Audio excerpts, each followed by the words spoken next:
Гласот на Америка на македонски. Преку една деценија вашиот прозорец кон САД. А сега, директно од студиото во Вашингтон, добро вечер. Го гледате Newsflash, ТВ журналот на Гласот на Америка на македонски. Со вас во наредните 8 минути ќе биде Ведран Андоновски.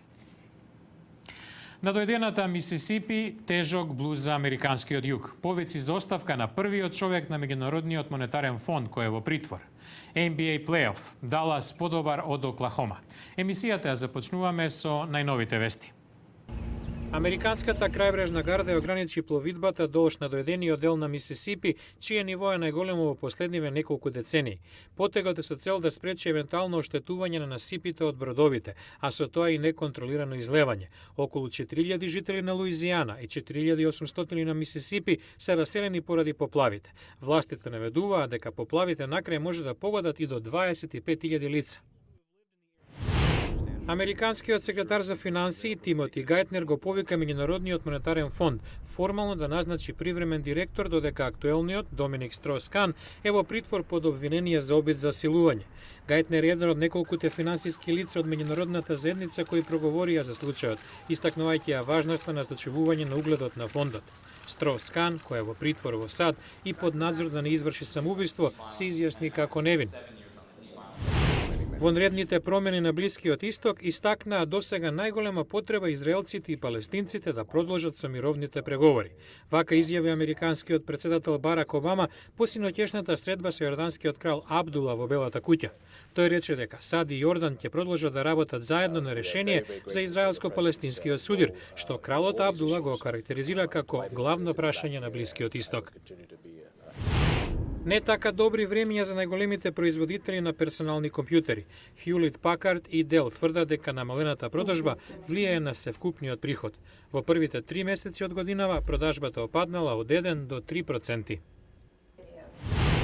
Endeavour се соедини со меѓународната вселенска станица. Ова е предпоследна мисија воопшто на шател леталата на НАСА. Екипажот на Endeavour донесе детектор за космички честици вреден $2 милиарди, најскап досега инструмент на станицата, а ќе изведи неколку излегувања во вселената. Звезди од сите страни на снимањето на последното шоу на Опра Винфри, во кое беа вклучени и пораки од нејзини симпатизери од цел свет. Оваа популарна разговорна емисија се емитуваше цели 25 години. Далас поведе со 1-0 против Оклахома во серијата најдобар од 7 надпревари во финалето на западната конференција на NBA. Клучот на победата од 121-112 Дирк Новицки со 48 поени и рекорд од 24 едно по друго успешни слободни фрлања во еден плейоф меч.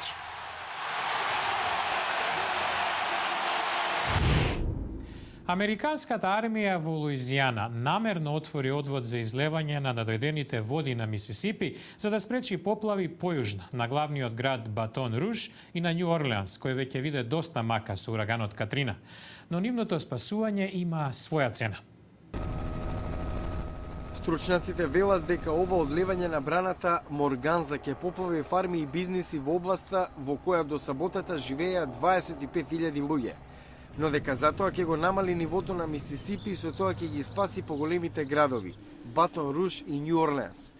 Поради пороните дождови и топењето на снегот, Мисисипи веќе поплави стотици домови и бизниси, уништи многу насади. Првичните проценки се штета од над $1 милиарди. Man, this is just sickening here. Ако не беше намерно излеана водата, постоеше опасност и од покатастрофални последици. Жителите резигнирано велат дека знаат од им немало голем избор. Вака најверојатно ќе бидат поплавени 30 до 60.000 луѓе, но во спротивно ќе го загубевме Батон Руж или Њу Орлеанс. Значи говориме за $1 милион и $милиарди вредни бизниси. Тоа сепак не е утеха за оние кои ќе ги загубат домовите пред надојдените води, а особено оние кои немаат осигурување.